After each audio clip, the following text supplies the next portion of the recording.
Hi guys, may kunting idea na naman ako na ituturo sa inyo guys tungkol sa Honda Click 125 2018 model. Ito siya guys. Yan 2018 model yan guys na Honda Click 125. Ang problema niya guys ay umusok siya guys.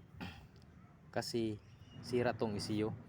Ganito lang yung malaman guys kung sira ang ECU pag unyo sa susi guys, tapos maputol yung yung fuse or umusok guys. Dito lang fuse guys. Ang problema niyan guys ay itong ECU. Subukan natin i-on guys yung susi. Ayan guys, umusok na guys. Umusok. So may problema ang ECU guys. Ito yung ECU may problema. Subukan natin guys, tanggalin natin to para malaman kung sira pa talaga ang ECU. Ganyan lang pag tingin nyo guys kung sira pa ang ECU. Subukan natin kung umusok pa.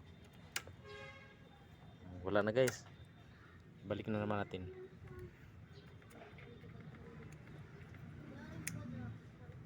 On susi guys. Umusok naman guys. So sure na talaga guys na ECU yung sira. So sa ngayon, binilihan muna namin yung ng ECU guys. Baka bukas dumating yung ECU. Pakita ko na sa inyo kung ECU ba talaga bukas pagdating ng ECU. May video na naman ako bukas guys. Dito lang guys, salamat po.